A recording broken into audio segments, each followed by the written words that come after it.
nitaleta mwisho. Amen, amen. Je vais donner la moyenne à la fin. Si tu vois que devant toi, il y a un crédit qui est vide, occupe ces crédits-là. Si devant toi il y a une place, occupe-la.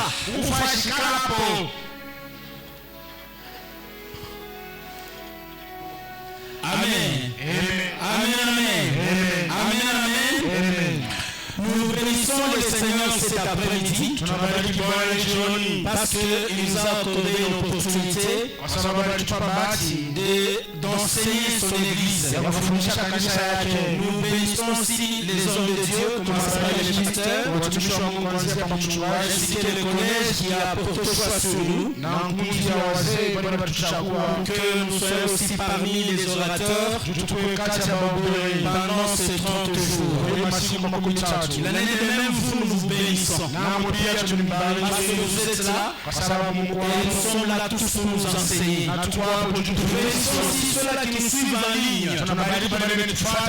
Que le Seigneur Dieu les bénisse.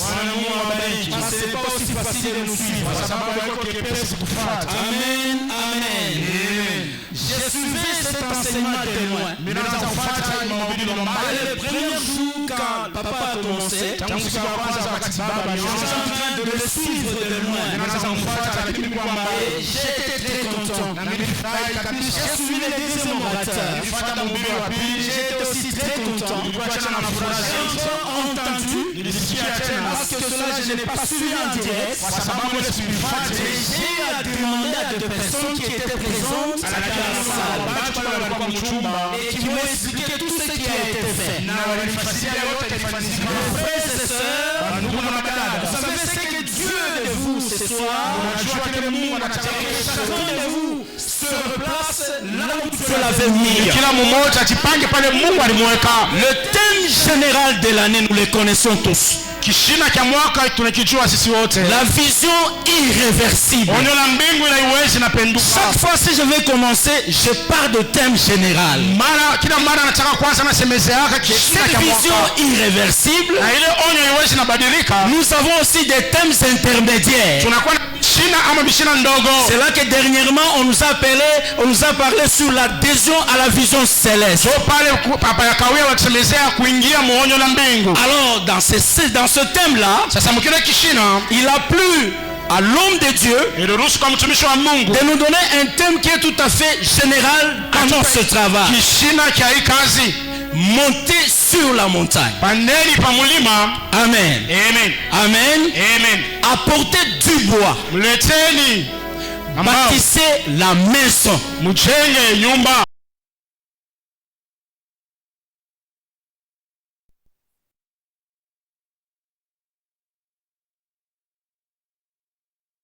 Vous allez voir que ces trois paragraphes et le quatrième a conclu ce que Dieu a dit. Dans les versions différentes, vous allez vous rendre compte que il y a des petits points-virgules. Or, lorsqu'on met un point-virgule, c'est-à-dire qu'il y a une idée qui est en train de continuer. Et lorsqu'on arrive à dire bâtissez la maison, le rédacteur de ce livre-là, il a mis des points.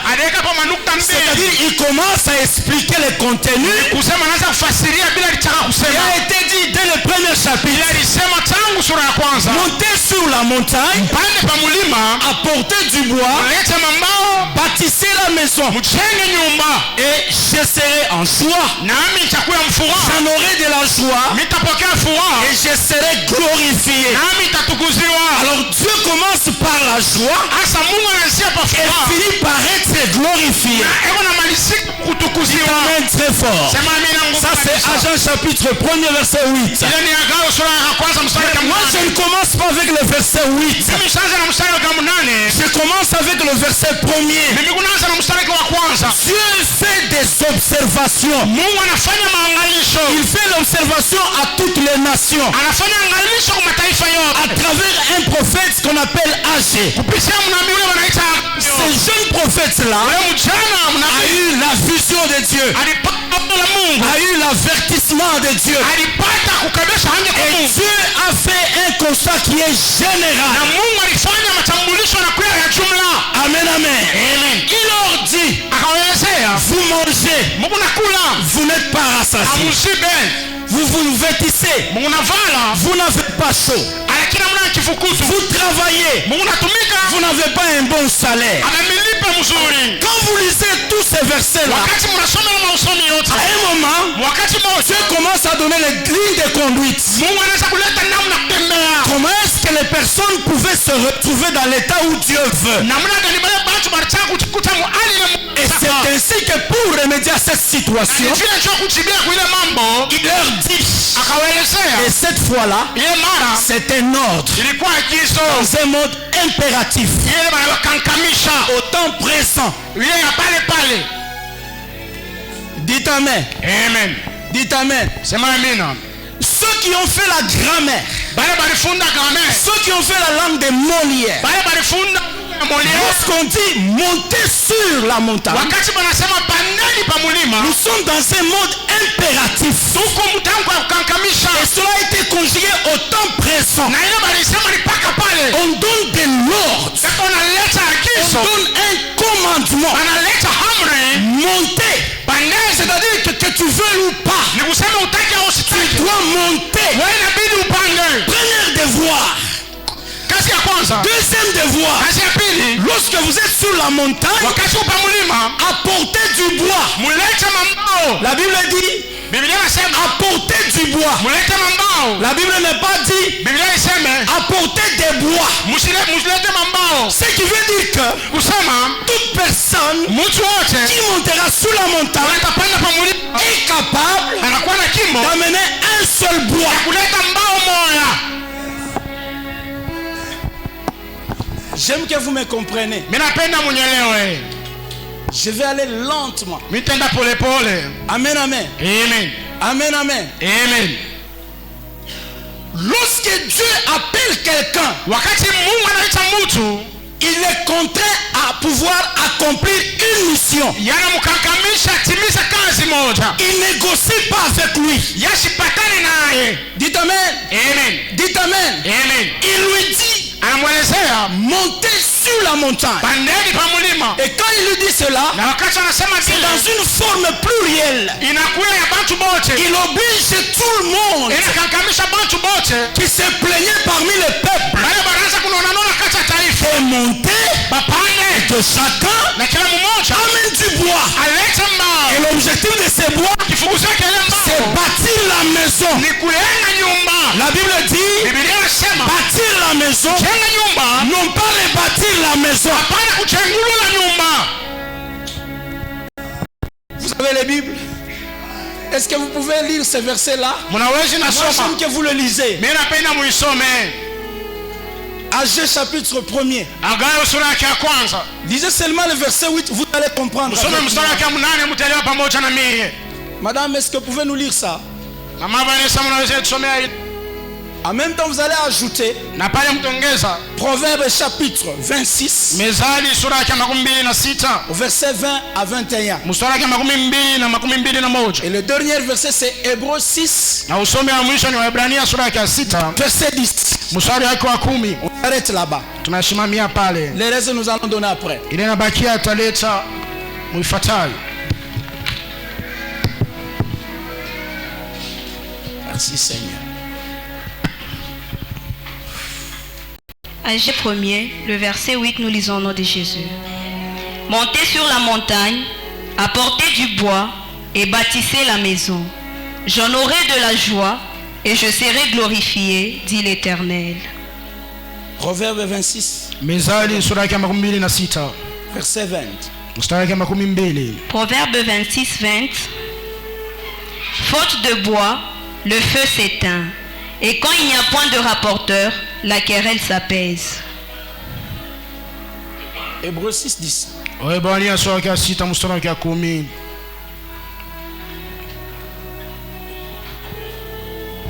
Hébreux 6, 10. Car Dieu n'est pas injuste pour oublier votre travail et l'amour que vous avez montré pour son nom, ayant rendu et rendant encore des services aux saints. Amen. Amen. Amen, amen. Amen. Ces 3 versets Imasomo mitatu vont nous permettre de développer notre sujet. itaturuhusu tusemezee kishina chetu. La Bible dit ceci, Biblia inasema hivi, de monter sur la montagne. kupanda pa mulima. On peut monter, Tunaweza napanda, on peut faire la montée, tunaweza napanda, mais on n'arrive pas au sommet de la lakini montagne. hatufike yule ya mulima. La Bible précise, Biblia inaleta elle mkazo, dit ceci, inasema hivi, monter sur la montagne. pande pa mulima. Sur cette montagne-là, Pa ile mulima pale vous allez prendre du bois mutabeba mambao et vous descendez avec na mnashuka nayo pour bâtir la maison. juu ya kujenga nyumba. S'il y avait une maison, Kama kulikuwa nyumba, Dieu pouvait parler de rebâtir la maison qui a été détruite. kusema kujengulula ile nyumba iliharibiwa. Amen, amen. Amen. Amen, amen. Amen. Mais Dieu dit ceci, Lakini Mungu anasema vous hivi, montez sur la montagne, utapanda pa mulima, vous prenez du bois unabeba mambao, et vous descendez pour bâtir ma maison. shuka njoo kujenga nyumba yangu. Et il a comparé la maison de Dieu Na alilinganisha nyumba ya et Mungu la maison de l'homme. na nyumba ya mtu. La maison de l'homme avait un confort, Nyumba ya mtu ilikuwa na ustarehe, mais la maison de Dieu lakini nyumba ya Mungu n'avait pas de confort. alikuwa na ustarehe. Alors il leur dit, Na akawaelezea, vous passez nuit Mungu nalala dans de bonnes conditions, namuna mzuri, mais moi Dieu, lakini mimi Mungu je ne suis pas dans de bonnes conditions. sina namuna mzuri. Alors je vous demande Hasa nimilomba de monter sur la montagne, pa mulima, d'apporter du bois beba mbao, et de descendre mushuke et de bâtir ma na maison. mujenge nyumba yangu. Amen, amen. Amen. Amen, amen. Amen. Il met 2 points. Anaweka nukta mbili. Quand vous allez bâtir la maison, Wakati mtajenga nyumba, la première des choses, kitu cha kwanza j'aurai de la joie. mitakuwa na furaha. La deuxième des choses, Kitu cha pili je serai glorifié. mitakuziwa. Nous sommes dans un autre mode. Tunakuya mtamko ingine. Dites amen. Amen. Dites amen. Amen. Dites amen. Amen. Et c'est pourquoi vous allez voir dans mon sujet à moi personnellement, Tipo kwa maana mchana mkishina kiangu cha upekee. je parle sur le mystère Ni unasemezea pa masiri de la montagne et du bois. ya mulima na mambao. Je suis toujours le thème central. Nikupaka mkishina. Je parle sur le mystère Ni unasemezea pa masiri de la montagne ya mulima et du bois. na mbao.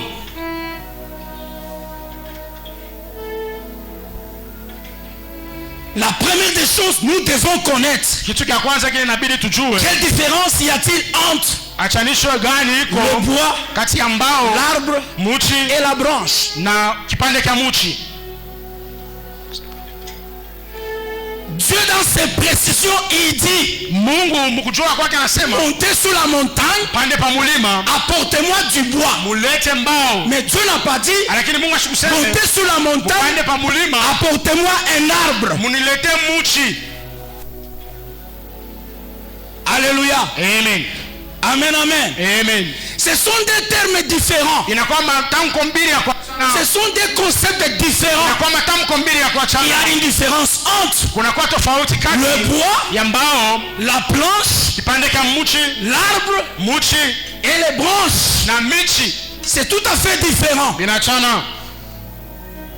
L'arbre prend tout ce qui est comme branche, Muchi inabeba yote, inakuwa sa matawi, comme sarment, inakuwa sa matawi comme fleur. sawa C'est majani, une tige inakuwa muti qui est sectionnée en beaucoup d'éléments, ile inakuwa na vipande vya qui kuachana, est ramifiée à beaucoup de ile branches. inachungiwa na vipande vya Et kuachana, ces branches-là na ile vipande prennent des feuilles. kunabeba Mais majani. Dieu dit dans sa parole, Lakini Mungu anasema mneno lake, vous montez, mnapanda vous m'amenez du bois, mnaniletea mbao, pas un arbre. hapana muchi. Dites amen. Amen. Un arbre, Muti c'est une plante. inakuya, Mais un bois, lakini mbao c'est une portion d'un arbre. kipande cha muchi. Dites amen. Sema amina. Suivez-moi bien. Munifuate mzuri. Je suis en train d'introduire mon message. Nikunaingisha mjumbe wangu. Lorsque vous prenez l'arbre, Wakati mnabeba il muchi, est différent du bois. inachana na mbao. Le bois, Mbao c'est le produit de l'arbre. inatokea kumuchi, Mais un arbre lakini n'est muchi pas le produit du bois. haitokea kumbao. Et l'arbre, c'est une plante. Na muchi inakuya muchi mtoto. Et quand on plante un arbre, Na plutôt wakati un mnapanda arbre, wakati wanatosha muti il doit germer, inabidi yote il doit produire des branches, inabidi ilete il itoshe doit produire des sarments. ilete maustawi Et c'est de cet arbre-là na ile qu'il faut prendre du bois. kuna inabidi kubeba kwa mambao. Sinon, si Dieu a dit, amenez-moi des arbres, michi ça allait être un problème très sérieux. mambo moya ya nguvu Du tohi-bohi, ilikuwa ita kukausha bantu un désordre. mvuruko. Mais Dieu dit ceci, Lakini Mungu anasema hivi, chacun de vous kila mmoja kati yenu doit amener du bois. inabidi alete mbao. Le bois, Mbao c'est le produit de l'arbre. inakuwa tokeo ya muti. Pour être le bois, Juu ya kuya il mbao faut traverser par différentes transformations. inabidi kutoka kupitia mageuko ya Il y a kuachana. un processus Unakuya mwenendo pour avoir du bois. juu ya kuya na mbao. Je vais vous donner un exemple. Mimi nipa mfano, Je ne peux pas prendre un arbre siwezi nabeba muti pour mettre la toiture juu ya kuweka nayo malapa d'une maison. ya nyumba. Dites Amen. Amen. Dites Amen. Sema amina. Même pour mettre la charpente, Hata juu ya kuweka il y shapani a des catégories de bois. kuna kama aina ya Il y mbao, a des catégories de planches. kuna kama aina ya Il miti, y a des 7 sets kuna kwa ma 7 qui sont le carré ile na kwa et makare, des 7 11. kuna kwa ma 7 Et chaque bois, na kila mbao, chaque planche kila mbao a sa fonction. inakuwa na kazi yake. Lorsqu'il faut élever la charpente Wakati inabidi kupopana malata d'une manière verticale, munamuna ya kunyoloka, on va nécessairement utiliser beko natumikisha des bois 7-7, plutôt des bois 7-11. mambao 7 Alléluia. Amen. Pour soutenir Juu ya la kushikanisha bonne toiture, ile malata il mzuri faut mettre les 7-11 inabidi kuweka ma 7 et placer les 7-7 na kuweka pale ile ma et mettre la 7 toiture. hata kutoka kwa malata. Amen, amen. Amen. Dieu dit, Mungu anasema montez sur la montagne, pande pa mulima apportez du bois. lete mambao. C'est pourquoi je parle sur Ndipo kwa maana inasemezea le hapa mystère de la montagne masiri ya mlima et le mystère du bois. na masiri ya mbao. Alléluia. Amen. Amen, amen. Amen. Toutes les montagnes Milima yote n'ont pas d'arbres. aina na miti, Mais quelques montagnes ile milima kiloko ont d'arbres. bali na miti, Toutes les montagnes milima yote peuvent avoir des arbres. inaweza kuwa na miti, Mais tous les arbres lakini miti ne yote sont pas nécessaires. haina na maana. Dites Amen. Amen. Dites Amen. Amen. Alors si Dieu nous recommande de faire ça, Sasa kama Mungu anatuomba tufanye c'est vile, avec un objectif. inakuwa na kifukuzio. Chacun doit amener un bois Kila mmoja anapaswa analeta pour construire juu ya kujenga la maison de Dieu. nyumba ya Mungu. Et dans le parcours des enfants d'Israël, Na mwenendo wa watoto wa Israeli 3 choses ou 4 choses bintu tatu au binne marchaient ensemble. vinaanza kutembea pamoja: Du bois, mbao, du feu, moto, du sacrifice matoaji et la pierre. na ribwe. Alléluia. Amen. Est-ce que vous me comprenez? Eti mnanielewa? Est-ce que vous me comprenez? Eti mnanielewa? Dites Amen très fort. Sema amina nguvu Si vous me kabisa. comprenez, brandissez les mains Kama unaelewa tengesha et mkono. acclamez pour le Seigneur. Mshangilie juu ya Bwana. Merci Jésus. 4 choses marchaient ensemble. Bintu binne vinaanza kutembea pamoja: Le bois, mbao, la pierre, ribwe, le sacrifice matoaji et le feu. na moto.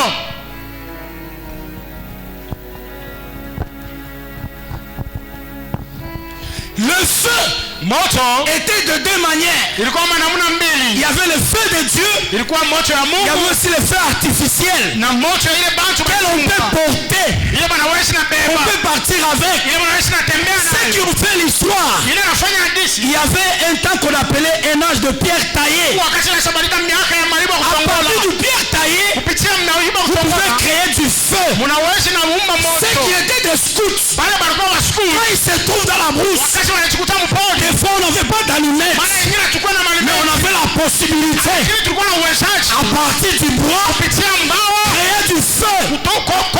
kuotesha moto. Dites Amen. Sema amina. Moi, du moins, j'étais un scout. Mimi nilikuwa na miskut. Alléluia. Amen. Amen, amen. Amen. Le bois Mbao ainsi que la pierre na ribwe sont des choses inakuwa vitu viwili que l'on trouve dans des montagnes. vile banapataka mu milima.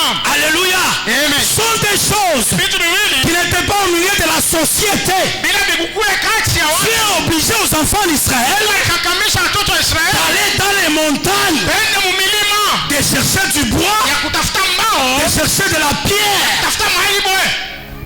Alléluia. Amen. Raison pour laquelle Ndipo kwa maana notre pays ici, nchi yetu hii c'est un pays richement béni, ni nchi ishakutajiriwa kabisa na kubarikiwa, potentiellement béni. kuwa na makimo ya baraka. Il y a les ressources naturelles. Munakuwa vitu vile Mungu aliumba. Nous avons du pétrole. Tunakuwa na petroli. Ce pétrole-là Ile petroli tire la source inatoka à partir des montagnes, kupitia milima, à partir des vallées. kupitia mabonde. Qui t'amène très fort. Sema mimi na nguvu kabisa. Qui t'amène très fort. Sema mimi na nguvu kabisa. Nous avons des forêts. Tunakuwa na mapori. Pourquoi vous allez voir des planches, Ndipo kwa maana mtaona des mambao. planches de bois Mambao ya mao qui quittent, je ne sais pas, Kalou le Nord, yanatoka Karura no. qui viennent au Katanga pour la construction. Chumba chenge. Nous avons des planches qui nous font des chaises Kwa mambao ya matufashao. parce que nous avons de la savane, Kwa sababu tuko na nous mashamba. avons la forêt, Tuko na pori. nous avons la faune, Tuko na wanyama. nous avons toute richesse. Na utajiri wote. C'est pourquoi le Congo Ndipo kwa maana est Kongo un pays qui est convoité. ni nchi ile inatamania zaidi. Partout où tu tombes, Basi yote il inaangukia. y a la richesse de Dieu. Utajiri wa Mungu. Si tu n'as pas du bois, Kama una na mbao, tu peux avoir les produits miniers, unaweza kuwa na tu peux udongo. avoir de l'or, Unaweza kuwa na tu peux avoir de l'argent, unaweza kuwa na tu mafuta. peux avoir de l'uranium. Unaweza kuwa na uranium. Toutes ces choses-là, Vitu vyote. l'uranium, Uranium, l'or, sababu l'argent est tiré de la terre inatoka udongo et dans les montagnes. na mumilima. C'est pourquoi aujourd'hui, Kwa maana leo nous avons des investisseurs tunakuwa na bantu bako nakuya. dans les droits miniers par exemple, Bako nakuya mudroa minye. dans les droits forestiers, Mudroa forestier. dans les droits océaniques. Hata mu oceanic ya maji. Amen, amen. Amen. Les investisseurs viennent dans chacun dans son domaine. Bako nakuwa kila mtu. Quand un investisseur du droit minier vient, Wakati anakuja, il s'intéresse aux montagnes. anaangalia kumilima. Il dit non, non, Anasema à Kamatanda là-bas, kamata nda kule il y a des produits miniers, kunakuya maudongo. il y a de l'hétérogénite, Kunakuwa heterogenite. il y a du cuivre vert, Kunakuya cuivre ce que vert. vous appelez les verres d'eau, Ile mnaita severto. du cuivre vert. Inakuwa cuivre Et quand vert. les gens viennent, Wakati watu c'est pour wanakuja exploiter ça. kujua kuitumika. Alléluia. Amen. Et ces éléments-là Nani ile se trouvent dans les montagnes. kuya mumilima. Dites Amen. Sema amina. Dites Amen. Sema amina. Dites Amen. Sema amina. Je vais en arriver. Nitafika. La Bible dit ceci. Biblia inasema hivi. Dieu donne des recommandations Mungu analeta maagizo aux enfants d'Israël watoto wa Israeli. que pour construire le temple de Dieu, Asema juu mjenge hekalu ya vous Mungu. devez aller prendre des pierres dans des montagnes. Inabidi mwende mkabebe mawe mimilima. Toute pierre n'est pas appelée à se faire construire la maison de Dieu. Aiche maijenge nayo nyumba ya Pour Mungu. devenir participant à la construction de la maison de Dieu, Tubayenge nayo nyumba ya Mungu. il faut être une pierre qui est taillée. Inabidi kwa ribo lile basha kuchongola. Dites Amen. Amen. Dites Amen. Amen. Dites Amen. Amen. Parce que si la pierre n'est pas taillée, Kama ribo ya elle chongolewa ne prendra jamais la forme haitabebaka de mfano la maison que Dieu veut. ya nyumba ile Mungu C'est anataka. pourquoi Ndipo kwa maana les pierres maibwe ont été taillées balichongola dans les montagnes mumilima avec des petits marteaux. na tumamarto tuloko. Amen. Alléluia. Amen. Amen, amen. Amen. Alors Dieu nous donne ces recommandations Asa Mungu anatupa maagizo de manière que nous puissions tous comprendre que munamuna sisi lorsque tuelewe. nous montons à la montagne, Kwa wakati tunapanda ce n'est kumulima pas descendre avec un arbre, haina kushuka na muti, mais descendre avec du bois bien travaillé, du bois bien fini. ile basha kutengeneza mzuri. Amen, amen. Alléluia. Amen.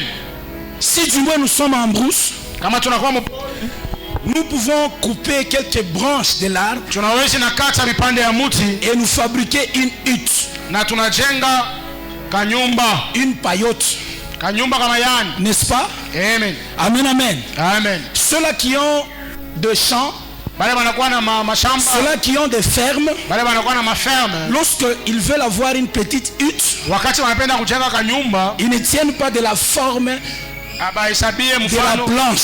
ya mbao.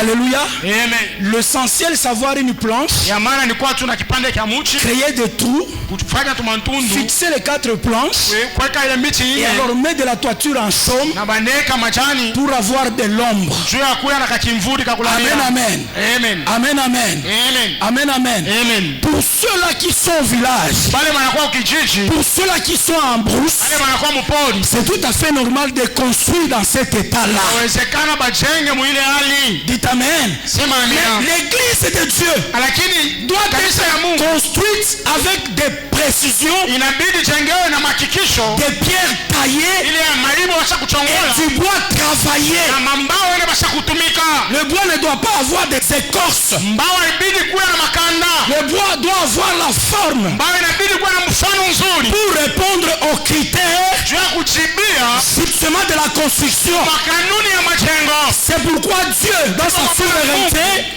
il n'a pas voulu dire Asikutaka kusema d'apporter un arbre, mulete mais mti d'apporter du bois. lakini mulete mbao. Pourquoi le bois? Juu ya nini mbao? Parce que le bois Kwa sababu mbao a déjà une forme. ishapata mfano. Alléluia. Amen. Amen, amen. Amen. La personne qui l'a eu Mtu alipokea lui a déjà donné une forme. asha kuipa mfano. Il quitte de la montagne Inatoka kumulima avec un bois qui a de la forme. na mbao inakuwa na mfano. Pas un arbre, Hapana mti, mais un morceau de bois lakini kipande cha pour la mbao construction du tabernacle, ya kujenga pour nyumba la ya construction de l'église de Dieu. Mungu, cha kujenga kanisa ya Mungu. Alléluia. Amen. Je parle en parlant. Niko nasema mkusema, Je parle plutôt en passant. niko nasema Mais mkupita. pour la construction de cette église, Hata kujenga hii kanisa, chacun de nous kila mmoja kati doit yetu évaluer inabidi il a quelle qualité du bois eko na aina kani ya pour mbao construire la maison de Dieu. kujenga nyumba ya Mungu. Alléluia. Amen. Chacun de nous Kila mmoja kati yetu doit mesurer inabidi apime il s'agit de quel bois inahitajia il mbao doit kama participer inabidi à la sadikike construction kumajengo de la maison de Dieu. nyumba ya Mungu. Tout bois Jua nini? ne peut pas être utile. Mbao yote haiwezi Mais le bois kusaidia qui sera utile, itakuwa na maana c'est celui-là ni qui ile doit être travaillé, ile itatumikiwa qui est un produit fini. ile nakuwa washaitengeneza. Amen. Amen. Amen. Amen. Amen, amen. Amen. Et c'est pourquoi Dieu a donné ces critères. Na ndipo kwa maana Mungu alileta Dieu n'a pas voulu parler justement Mungu asipende kusema de l'arbre. juu muti, Il a parlé seulement justement du bois. alisema juu ya mbao. Amen, amen. Amen. Jésus dit Yesu anasema en Jean chapitre 15, sura ya 15 verset 1 jusqu'à 5. sura yake ya kwanza mpaka ya 5. Jésus dit ceci: Yesu anasema hivi, je suis le vrai cep. niko muti ya kweli. Vous, vous êtes des sarments. Naamo Mungu matawi, Tout sarment matawi yote qui ne produit pas de fruits ila ilete matunda sera coupé bataikata et jeté au feu. na bataitupa kumoto. Alléluia. Amen. Les sarments, Matawi ce sont les ramifications inakuwa maungio qui sortent du cep. ile natoka kumuti. Le cep Muti a la possibilité na uwezaji de communiquer la sève ya kutamkizia maji au sarment kumatawi afin de produire ajili zale les feuilles. majani. Dieu dans sa volonté, Sasa Mungu mapenzi yake il veut ceci que anataka lorsque nous voulons construire, wakati tunataka kujenga nous devons provenir inabidi de son arbre. tubeba muti yake. Dites amen. Amen. Dites amen. Amen. Dites amen. Amen. Il est le vrai cep Yana kwa muti ya dans kweli. le sens que Munamuna kusema tout celui qui va s'attacher à lui wote tutambatanisha doit kwake. se conformer à lui. Inabidi ajilinganishe kwake. C'est pourquoi Ndipo kwa maana la Bible dit ceci: Biblia inasema hivi, quand Jean a eu la révélation, wakati Yohana alipata ufunuo, je suis en Jean chapitre 1er niko Yohana sura yake ya kwanza au verset 1 jusqu'à 10e. mstari wake wa kwanza mpaka ya 10. Au commencement Kumwanzo était la parole ilikuwa ni neno et la parole na neno était avec Dieu ilikuwa pamoja na et Mungu cette parole na ile neno était Dieu. ilikuwa Mungu C'est cette parole-là na ni ile neno qui a créé toutes choses. iliumba vitu vyote. La même parole Ile neno moja est allée voir les siens. nenda kubake Les siens, c'est qui? bake ni banani? Ce sont des juifs, Si Bayahudi des personnes qui étaient destinées watu wale walichakuliwa à connaître Dieu, mkujua Mungu, à vivre Dieu, kumwishi à Mungu, voir le royaume. kupata ufalme. Mais les siens, Lakini qui bake sont les juifs, wale wanakuwa Wayahudi l'ont refusé, balimkatala l'ont rejeté. balimkatala Nous ne te reconnaissons pas. kama Tu tukujue n'es pas les nôtres. wao na wetu C'est pourquoi sipo kwa maana vous allez voir mtaona en Jean chapitre 4, Yohana sura ya 5 Jésus avec la Samaritaine, Yesu na mke il Msamaria lui demande de l'eau. anamlomba maji Donne-moi de l'eau. maji J'ai besoin de l'eau. ninahitaji La maji Samaritaine lui dit, huyo mwanamke Msamaria entre vous kati yenu et nous, nasi il n'y a pas d'amitié. hakuna Il n'y a mapatano pas de relation. hakuna mahusiano Donc je ne peux pas te donner de l'eau. kama siwezi nakupa maji Cette eau-là, ile maji c'était l'eau du puits. ilikuwa maji ya Le kisima puits de Jacob. kisima cha Parce Yakobo que d'habitude, kwa sababu kwa dans desturi l'ancien temps, mwakati wa il zamani n'y avait pas de robinet. hakukuwa Il n'y mampombe avait que des puits. kulikuwa pana kisima Les puits ile kisima appartenaient aux hommes riches, kwa bantu matajiri aux gens qui avaient l'argent. bantu wale walikuwa na fedha Jacob Yakobo avait creusé ces puits-là. alichimbua ile njimu Quand il est arrivé wakati alifika dans la ville de Philistin, mumuchi wa il Mafilisti se rencontre avec Abimelech. anakutana na Abimeleki Il signe une alliance. anapata agano La Bible dit, Biblia inasema quand il est arrivé là-bas, wakati alifika il kule a trouvé des puits anakuta visima que son père baba yake avait déjà creusés. bila baba yake Son alichimbua père qui? baba yake C'était ule Abraham. ilikuwa ni Ibrahimu Parce que c'était Isaac. kwa sababu ilikuwa ni Il Isaka demande à ses serviteurs analomba watumishi de yake recreuser les puits. ya kuchimbulula ile maji Ils ont trouvé de l'eau. banapata maji Quand ils ont trouvé de l'eau, wakati walipata maji les gens de cette contrée bantu wa ile ngambo sont venus se quereller banakuwa kubishana kokotana avec Isaac. Isaka Isaac va se déplacer. Isaka anatoka pale Tous ces puits-là ile mabishima ont yote été creusés balichimbula par une personne. kisha mtu La mmoja personne d'Abraham, ule mtu wa Ibrahimu la personne d'Isaac mtu wa Isaka et la personne de na Jacob. mtu wa Yakobo C'est pourquoi anatipa kwa la mara Samaritaine kimweke va msalamani se retrouver anakuta devant ces puits-là mbele kile kishima avec Jésus. na Yesu Jésus lui demande de Yesu l'eau. anamlomba maji Il n'y a pas de relation anasema kuna mahusiano entre nous kati yenu et vous. na sisi Nous sommes samaritains. sisi tuko bantu wa Samaria Vous êtes juifs. wa Mungu Bayahudi Alléluia. amen Amen. amen Amen. amen Et la Bible dit ceci. na Biblia inasema hivi Jésus rétorqua. Yesu Il akajibia dit ceci. anasema L'eau maji que moi je te ile donnerai, nitakupa c'est de l'eau vive. ni maji ya uzima Alléluia. amen C'est de l'eau vive. maji ya Mais uzima l'eau que tu puisses là, lakini ile maji unashota à une certaine durée, inakuwa na kukawa kumoja varie selon le climat. iko nafuatana na L'eau que je te viwango donnerai, ile maji nitakupa c'est de l'eau vive. ni maji ya uzima Or la femme japo mke est venue puiser de l'eau pour boire. kushota maji Mais Jésus lui dit, lakini Yesu l'eau que anamwambia tu boiras maji ile n'est utakupa pas une eau vive. haina maji ya Mais mon eau que je te donnerai, lakini maji ile nitakupa c'est une eau vive. maji ya uzima Or Jésus japo Yesu cherchait de l'eau. anaanza kutafuta Mais il maji communique de l'eau. anamtambukizia maji L'eau maji change la couleur de l'eau. inabadilisha L'eau maji maji communique la grandeur de l'eau. iko natambukizia bunene bwa maji C'est pourquoi ce jour-là, kwa maana ile siku quand il a entendu ça, wakati alisikia il vile dit ceci. anasema hivi Il s'agit de quelle eau? ni mambo ya maikani Jésus lui dit, Yesu anamuonesha l'eau que je te donnerai, maji ile nitakupa c'est de l'eau vive. ni maji ya uzima Autrement dit, msema kwingine moi je suis de l'eau. mie ni maji Lorsque tu me bois, wakati unanikunywa tu auras la vie. utakuwa na Et uzima l'eau que tu as là na maji ile va kunayo prendre fin. itamalizika Alléluia. Amen. Et c'est pourquoi Jean dit, ndipo kwa maana wanasema cette parole ile neno est allée vers les serviteurs. enda kwa watumishi Amen.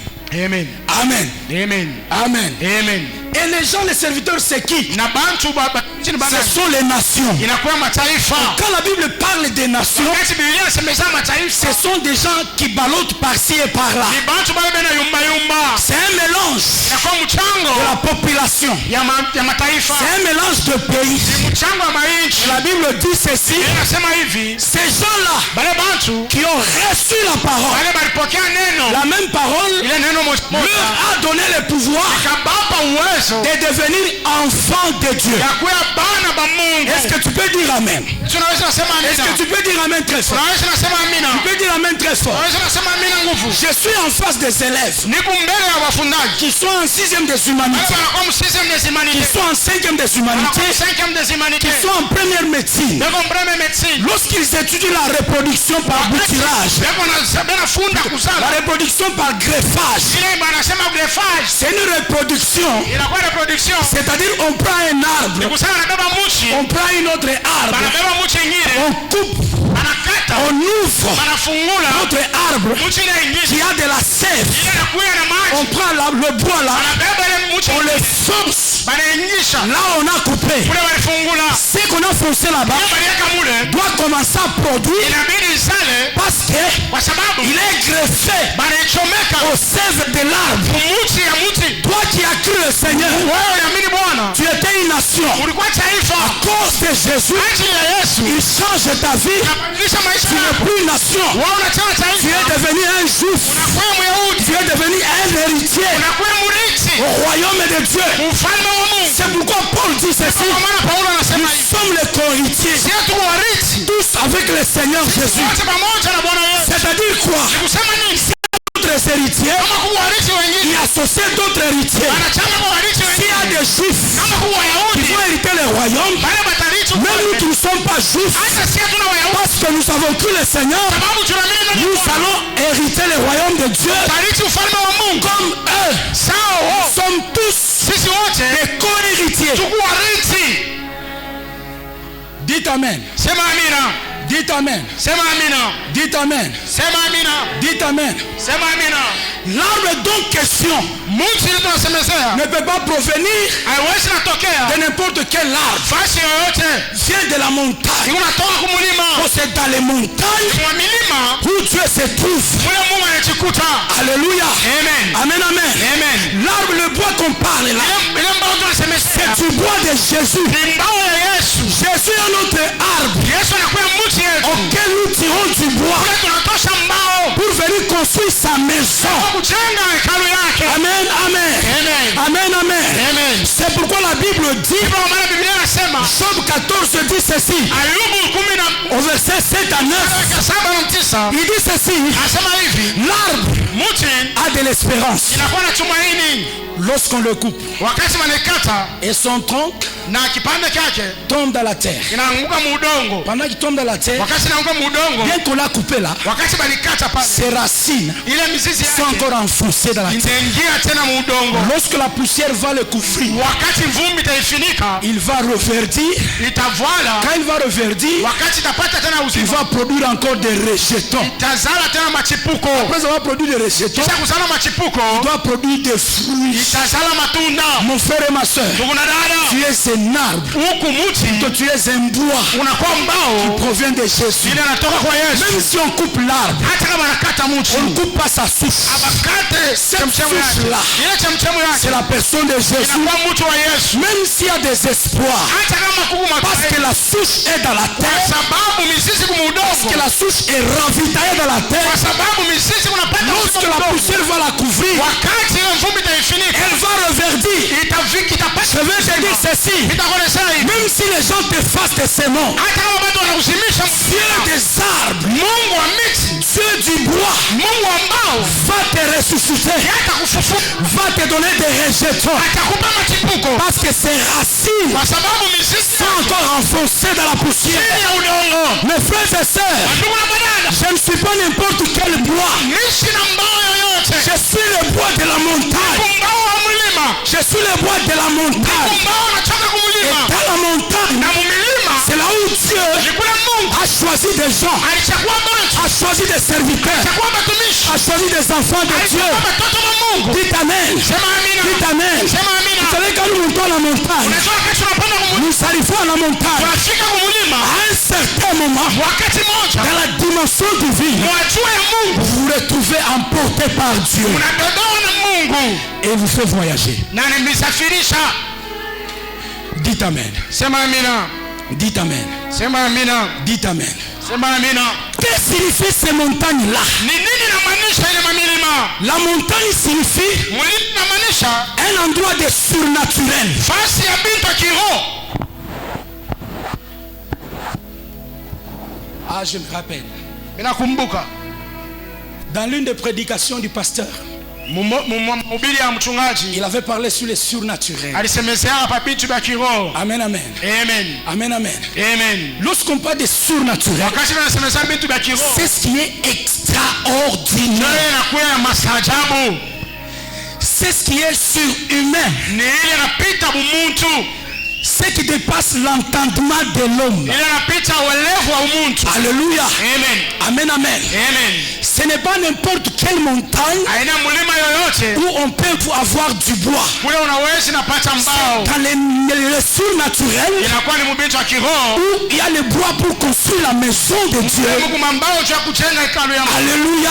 Amen. Amen, amen. Pourquoi nous parlons de surnaturel? Ndio tunasema vitu ya kiroho. Le surnaturel Vitu ya kiroho dépasse la science. inapita elimu. Même la théorie scientifique Hata ne ufundi peut jamais démontrer haiwezi naonesha la surnaturalité de Dieu, Mungu wa Mungu. la divinité de Dieu. Mungu wa Mungu. Je vous donne un exemple. Minamipa Un homme qui a fait 38 ans mtu anafanya miaka 30 à bord d'une piscine kumaji et tout le monde attendait l'agitation d'eau. na watu wote wanazotafuta Il maji a fait 38 ans anakawa pale quand il a été placé à bord kati anaenda kule de kumpembeni cette piscine de Bethesda. ya maji ya Bethesda. La Bible dit ceci: Yeye anasema hivi quand l'ange tombait, wakati malaika il a agité de l'eau. anaanza kutingiza Les maji gens étaient guéris. watu waliponesha Lui n'avait pas de possibilité. lakini ashikuwa na uwezaji Il avait 38 ans là-bas. alikuwa na miaka 30 Mais la Bible ne nous révèle pas Biblia iseme qu'il avait quel âge. asema alikuwa na miaka ngapi. Dites amen. Amen. Dites amen. Amen. Il a 38 ans Anakawa pale miaka 30 d'infirmité. ya bulema. Quand le surnaturel est venu, Wakati vitu ya kiroho vilifika au lieu d'agiter de l'eau, kabla ya kutingiza maji le surnaturel lui dit ceci: vitu vya kiroho vinatolesha hivi lève-toi, simama prends ton lit beba kitanda et yako marche. na utembee Quitte les lieux, toka nafasi va chez toi à la maison. uende kwako kunyumba. Le surnaturel Vitu vya kiroho arrive à résoudre iko nafika ce kuchipia qui est impossible aux hommes. ila uwezekane kwa watu. Dites amen très fort. Sema amina mzuri. Dites amen très fort. Sema amina mzuri. Est-ce que les mamans sont là? Eti mama yuko hapo. Les mamans sont là. Mama yuko hapo. Dites amen très fort. Sema amina nguvu. Gloire à Jésus. Gloire à Jésus. Sifa kwa Yesu. Toute femme qui est mariée, Mke wote wanasha kuchukuliwa mundoa. la première image qu'il a dans sa tête, Ta kwanza kana mkichwa yake c'est avoir un enfant. ni kuwa na mtoto. Amen. Amen. C'est avoir un enfant. Ni kuwa na mtoto. Même moi, Hata mie, même l'homme, hata mwanaume il veut, anataka dans un mois, mwezi moja avoir un résultat. kwa na tokeo. Il veut voir sa femme être grosse. Anapenda kuona mke wake achukue mzito.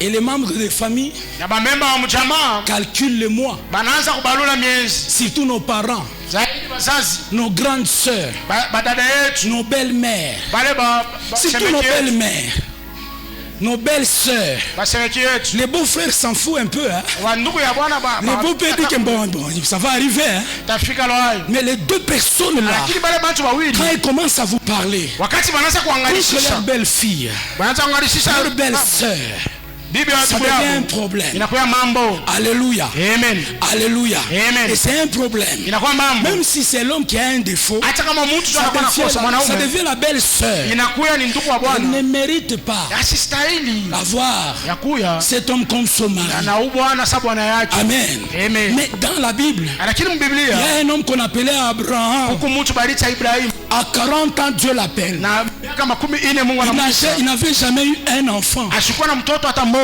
Pour se consoler, Juu ya il kujifariji prend son neveu Lot. anabeba mwipo yake Lot. Allons-y, Dieu m'a appelé. Asema Lot kwa tuende Mungu À ananiita. 40 ans, il n'avait pas d'enfant. Miaka 40 ashikuwa na mtoto. Imaginons tous ensemble. Zaidi sisi wote pamoja. Ici au Katanga, Huku Katanga. un homme qui n'a pas un enfant à 40 ans. Mwanaume shina na Nous le mtoto wa miaka trouvons 40. anormal. Tunaangalia sheneane. Dites amen. Amen. Dites amen.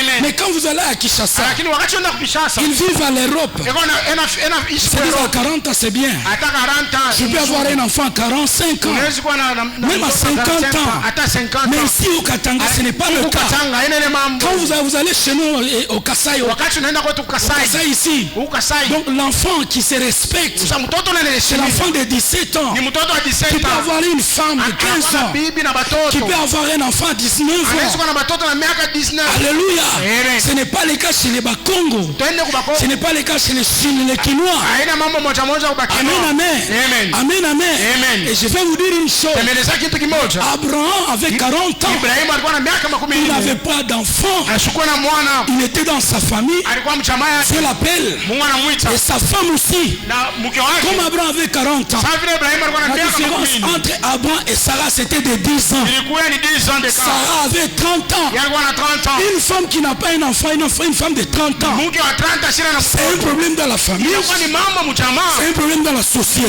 mambo mkijamii. Tout le monde se pose des questions. Wote wanaanza kujiuliza, Il y a des médecins qui vont intervenir, waganga watakao des prophètes qui kuangalisha, vont intervenir, wanabii les watatabiri, traditionnels vont intervenir. watu bafumu Mais Dieu les appelle lakini Mungu anabaita au service. kazi. Il dit Abraham, Asa Ibrahimu, viens, kuya je ferai de toi nitakufanya un kuwe père de multitudes. baba wa vizazi vya mingi.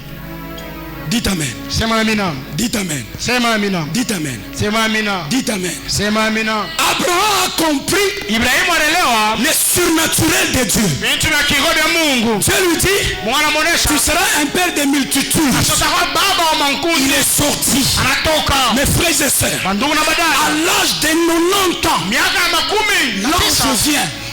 malaika Il vient voir Sarah. anakuwa kumwona Sarai, Il lui dit, Sarah, anamweleza tu Sarai auras un fils. asitakuwa na mwana. Sarah dit, Sarai dans anasema ma vieillesse, mubuzee wangu avoir un fils. wana mtoto. La Bible dit ceci, Biblia inasema hivi, Sarah se retira Sarai akachikokota et rit. na akacheka. L'ange de l'Éternel lui dit, Malaika mbele anamuonesha, toi ta femme rit. jua nini mtu Ce que je dis là, hiki mimi nasema il aura un enfant. atakuwa na mwana. Alléluia. Amen. Abraham s'est rétorqué. Ibrahimu na Il a dit akajibu, non, anasema je hapana, ne veux pas d'enfant. mimi sina mtoto, Je vais seulement prendre mimi napenda tu kubeba Ismaël et Ismaeli mon serviteur mtumishi, mtoto qui wangu seront mes héritiers. ndio atakuwa mrithi Dieu wangu. dit non. Mungu anasema hapana, L'enfant que tu auras, ule mtoto c'est utapata l'enfant des promesses. ni mtoto wa malako. Alléluia. Amen. Ismaël, Ismaeli c'est la chair. inakuwa mwili, Isaac, Isaka c'est le spirituel.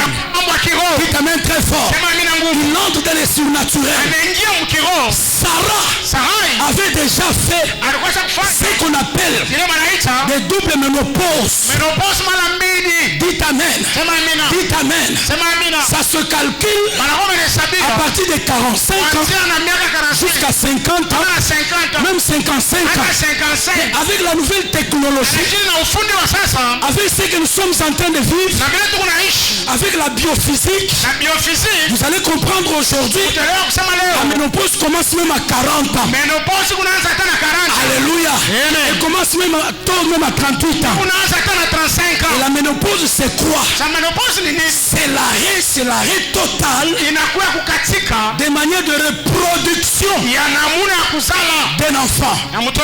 Dites Amen. Amen. Dites Amen. Amen. Mais Sarah Lakini Sara avait 90 ans. alikuwa na Elle avait 90, double ménopause. alikuwa na menopause fois 2 Double. fois 2. Panduku.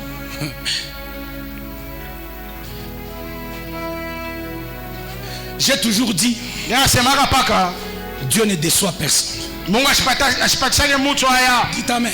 Amen. J'ai toujours dit, Mimi nasemaka paka Dieu n'oublie personne. Mungu asisabwake mtu. Alléluia. Amen.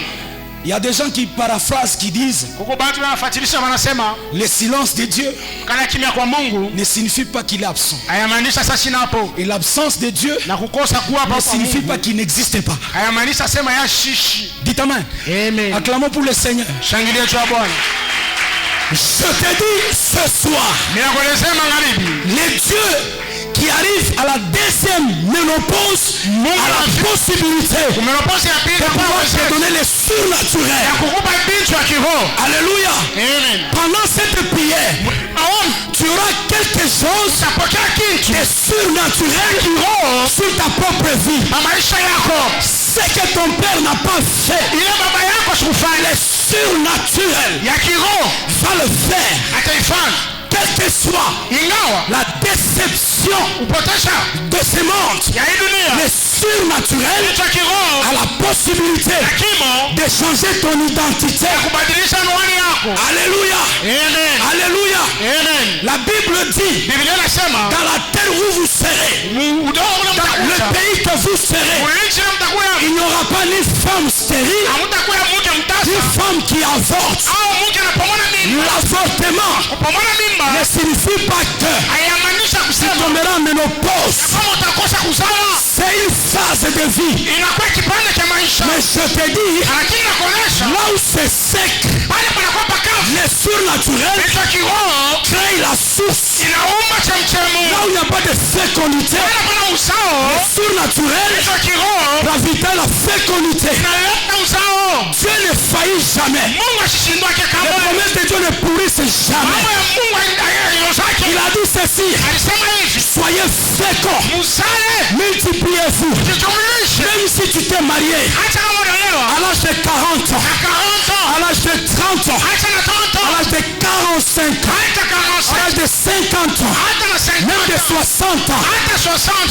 Chez l'homme, Kwa mtu on parle d'andropos. wanasema Mungu atropose. L'homme, Mwanaume andropos, atropose c'est à 65 ans. saa ya miaka Mais 65. ces jours-là, Lakini siku Abraham, Ibrahimu il avait eu 100 ans. yeye alikuwa na 100 ans. Le premier fils, Mwana wa kwanza le surnaturel, kiroho est venu. akuja. Amen, amen. Amen. Je t'annonce encore, Ninakujulisha à tena la montagne de Dieu, mulima wa milele, à la montagne de surnaturel, mulima wa mimo il y a kiroho, des choses impossibles. vitu vinavyowesekane, Il y a des choses impossibles. vitu vinavyowesekane. La Bible dit, Biblia inasema ce qui est impossible à l'homme inawezekana kwa mtu, est possible à Dieu. inawezekana kwa Mungu. Je te dis encore, Nakuelezea tena, ce qui est difficile aux hommes, kama kigumu kwa watu, Dieu le rend possible. Mungu analeta inawezekana. Ces jours-là, Ile siku personne n'a cru hakuna mtu anaamini que Lazare ya kwamba Lazaro pouvait retourner à la vie. alitaka kufufuka. Il en a fait 4 jours. Alifanya masiku hivi. Lorsque l'homme meurt, Wakati mtu anakufa, après 3 heures du temps, kisha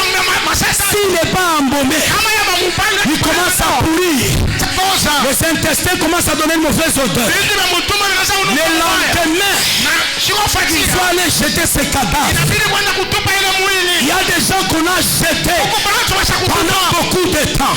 wakati mingi. Mais ce jour-là, Marthe Ile siku Martha a dit à Jésus, alimwonyesha Yesu, si tu eusses été là, sema kama ulikuwa hapo tu, Lazare, ton ami, Lazaro rafiki ne yako pouvait pas mourir. asikutake ufariki. Jésus lui dit ceci, Biblia inasema ne hivi, t'ai-je pas dit, sikukuelezea si tu crois dans le kama surnaturel, unaaminia vitu vya kiroho tu verras la gloire de Dieu. utaona utukufu wa Mungu. Lazare n'est pas mort. Lazaro asikukufa. Je te dis ce soir, Kuelezea mangali ta vie n'est pas morte. maisha yako yafariki, Ton ministère n'est pas ndoa mort. yako yafariki, Ta famille n'est pas shamba morte. yako yafariki, Ton mari n'est pas bwana mort. yako siyafariki, Ton fiancé n'est pas mort. mchumba wako siyafariki, Il dort. analala. Le Dieu qui réveille les gens, Ili Mungu analochama il va venir. atakuja, Quel que soit le temps ingawa wakati que tu as mis là-bas, hiyo vikawia le pale, Dieu qui réveille les gens, Mungu analamusha bantu, qui réveille les morts, analamusha bafu, les morts qui dorment, bafu anabasha il kulala, les réveille. anabashamusha Tu n'es pas mort, wao ya kufu, mais tu es endormi. lakini lala, Réveille-toi. lamuka, Ne t'ai-je pas dit, oneshe si tu crois, kama unaamini tu verras la gloire de Dieu. utaishi utukufu wa Ne Mungu. t'ai-je pas dit, Oneshe si tu crois, kama unaamini tu verras Lazare se ressusciter. utaona ufufuko. Ne t'ai-je pas dit, Oneshe loin devant la mort, hata kama unaenda je suis la vie. chakula uzima.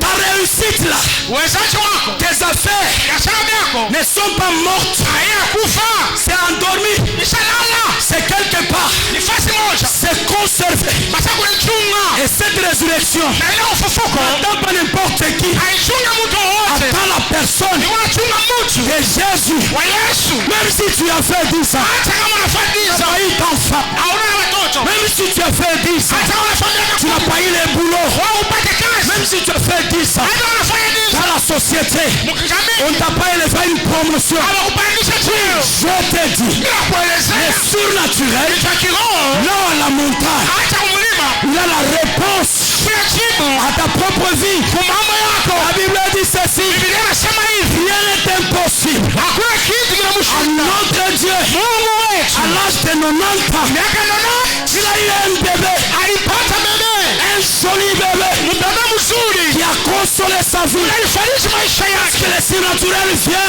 Acha roho il te donne quelque chose inakupa kitu, de consoler ta vie. kitu kinafariji maisha Le yako. surnaturel Kazi vitu vya kiroho arrive dans ta vie, fika maisha il yako, enlève la stérilité, inatosha il kutasa, enlève les maladies, inatosha magonjwa, sans beaucoup de peine, unakuwa na sans maumivu, beaucoup d'audience. unakuwa na Quand il vient, wakati il unakuwa enlève inatosha, ce qui n'est pas de Dieu, ile ya Mungu il communique inatambukizia ce qui est de Dieu. kinakuwa cha Si Mungu. tu es t'annoncer ce soir que notre Dieu purifie les enfants.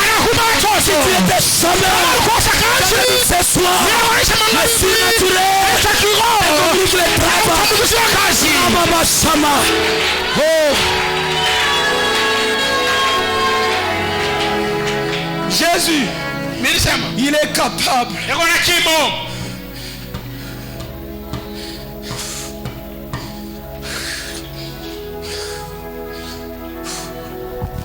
Jésus, Yes.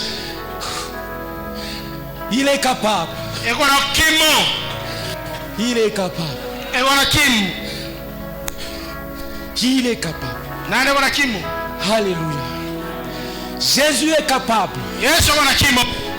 Mon frère, monte à la montagne. Va sur la montagne. Ne reste pas au bas de la montagne. Va là-bas pour rencontrer les surnaturels. Alléluia. Amen. Alléluia. Amen. Amen, amen. Amen. Je vous dis que Jésus est capable. Jésus est capable. Jésus est capable. Amen, amen. Amen. Les surnaturels communiquent déjà la vie. Le surnaturel, il est là parmi vous. Ce qui est impossible aux médecins. Non, Dieu n'échoue jamais. Dieu n'échoue jamais. J'ai déjà vu des gens, j'ai déjà vu des femmes qu'on a enlevé de trompes. Qu'on a enlevé les trompes. Les trompes sont les secteurs ou les vecteurs qui produisent des cellules de reproduction. S'il n'y a plus de trompes, la semence d'enfant ne viendra pas. Alléluia. J'ai déjà vu des gens pareils. Amen. Amen. Amen. Amen. Ne regrette pas. Parce que tu as beaucoup d'âge. Ne regrette pas. Dans les conditions que tu es en train de vivre. Ne le regrette pas. Les déceptions que tu as déjà eues toute ta vie. Dans le parcours de ton ministère. Écoute-moi, Dieu, le surnaturel. Il est maintenant à la porte. Il te demande de le rencontrer sur sa montagne. Alléluia. Amen, amen. Amen, amen. Mes frères et sœurs, même la construction de cette église, écoutez ce que Dieu est en train de me dire. Écoutez, Dieu dit, je suis le seul sponsor. Yashama. Amen. Amen.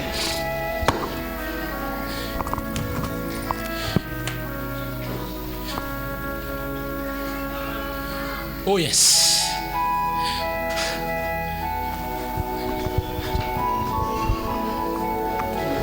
Même la construction de cette église, il est le seul sponsor. Il a dit à David, tu ne sauras pas me construire un temple. Tu ne peux pas, je ne peux pas accepter ça. Mais moi, Dieu, je vais me choisir quelqu'un pour la construction du temple. Écoutez-moi bien, écoutez-moi bien, écoutez-moi bien. Quel que soit le rang social de certaines personnes au sein d'une communauté, cela ne signifie pas que l'église sera construite. Alléluia. L'église est construite selon la pensée de Dieu lui-même. Quand tu as communiqué la vision à Moïse, fais-moi un tabernacle selon le modèle que je veux. Il a communiqué la vision au peuple. Dieu dit ceci, dis à ce peuple-là d'apporter les offrandes qui est précieuse pour la construction du tabernacle. Dieu avait déjà disposé les moyens pour ériger le tabernacle. Une chose je t'ajoute. Si tu refuses avec tes matériels les propriétés de la vision, viens soutenir son église.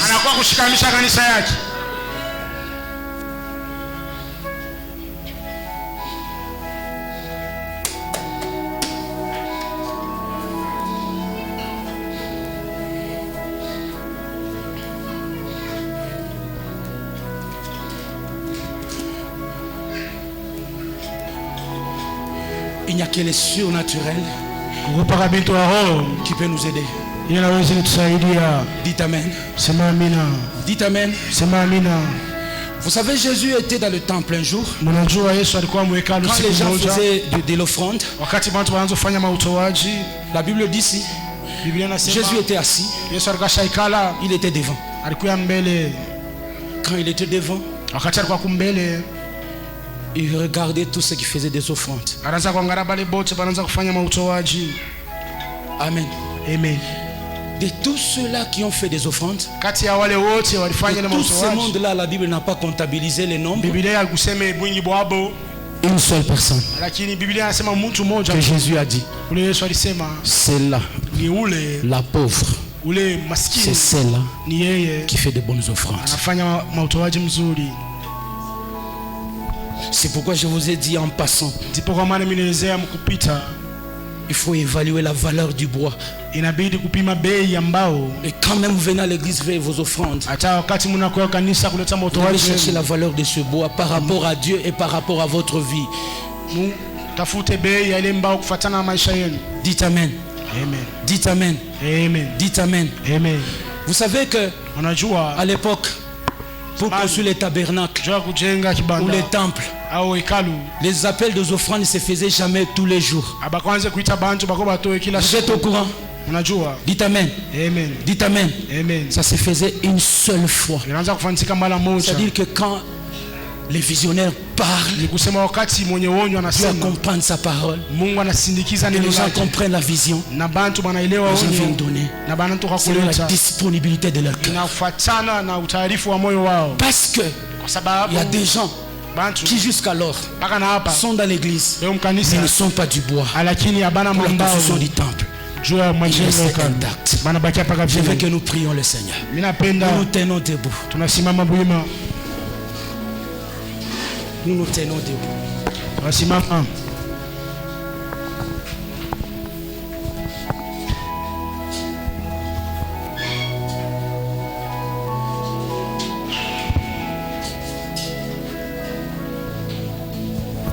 J'ai vu dans la Bible. J'ai lu dans la Bible.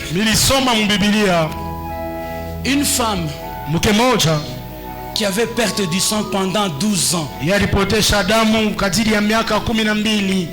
La Bible dit, elle a dépensé de son argent au médecin. Elle a tout dépensé chez les médecins. Mais il a entendu les surnaturels en train de passer dans la ville. Amen. Amen. Amen. Amen. Elle s'est dit, dès que j'ose seulement toucher le pan de sa robe, cette souffrance que j'ai, elle va se guérir. Elle va nécessairement se guérir. Amen. Amen. Vous savez, si vous êtes dans ces groupes de drépanocytaires, des maladies anémiques, non, les SS, vous appelez SS, de groupes sanguins à problème. Si vous êtes dans ces groupes-là, à chaque moment, il y a un saignement en Israël, tu es impur. Amen. Amen. Amen. Amen. Tu es impur. Et dans les sociétés actuelles africaines et consorts, lorsque la personne est dans cet état-là, elle est même en difficulté de se marier ou d'être mariée. Elle est en difficulté d'exécuter des travaux lourds parce qu'elle est victime de la perte du sang. Et à chaque moment quand il tombe malade, il y a des dépenses énormes qui s'effectuent. Amen. Amen. Pourquoi? Parce que les facteurs résus positifs et négatifs ne marchent pas ensemble. Ne se coïncident pas. C'est la sagesse humaine. Mais dans la Bible, il y a quelqu'un là qui perdait du sang pendant 12 ans. Le surnaturel est venu. Le surnaturel est venu. Lazare c'était 4 jours. L'amour l'a frappé. Mais cette femme a fait 12 ans en train de perdre le sang. Donc à chaque maladie, à chaque épidémie, à chaque séquence de maladies, elle s'attend toujours à un problème. Tu es là. Et je te sens. Tu es là. Et je te sens. Tu es là. Et tu es là. Tu es dans ces problèmes. Tu as une maladie. Alors une maladie. Une maladie des maladies. Tu es là. Peut-être toi c'est le mariage. Depuis que tu es au mariage, tu es tombé malade. Tu n'es jamais réjoui de ça. Je te dis le surnaturel que tu vas te communiquer un coup sanguin divin. Amen, amen. Je veux que tu pries. Dis à Dieu, saisis ma vie par le surnaturel. Saisis ma vie par le surnaturel. Je ne connais pas ton problème personnellement. Mais si je le connais aujourd'hui, je ne saurais pas te donner la solution. Il y a des gens qui ont perdu l'argent, qui ont été victimes de l'escroquerie, de beaucoup d'argent. Il y a même des cambistes qui étaient des victimes de beaucoup d'argent. On les a escroqués ici dans les affaires. Le surnaturel te dit aujourd'hui qu'il veut te restituer ton état initial.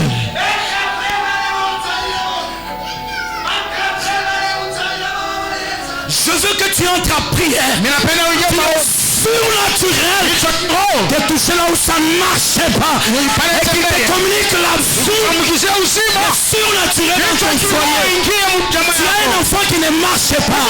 Surnaturel de le guérir. Tu as quelqu'un qui n'est pas guéri. Surnaturel de le guérir.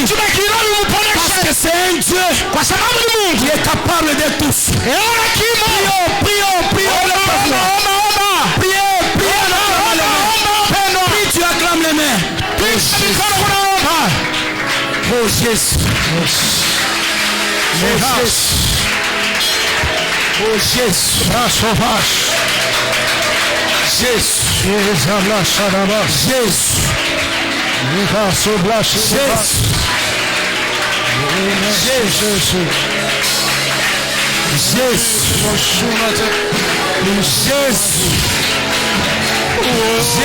naturel de Dieu.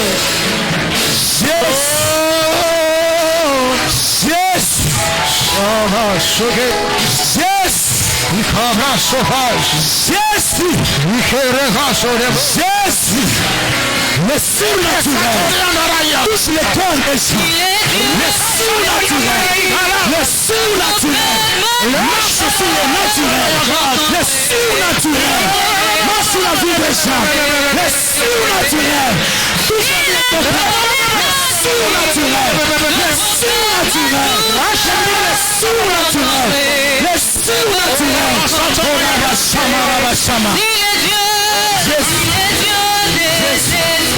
Oh Jésus, notre touche, j'entendrai, je verrai, oui, s'il est Dieu des esprits, le prophète me touche, j'entendrai, je verrai comme Dieu, s'il est Dieu des esprits, le prophète me touche, j'entendrai,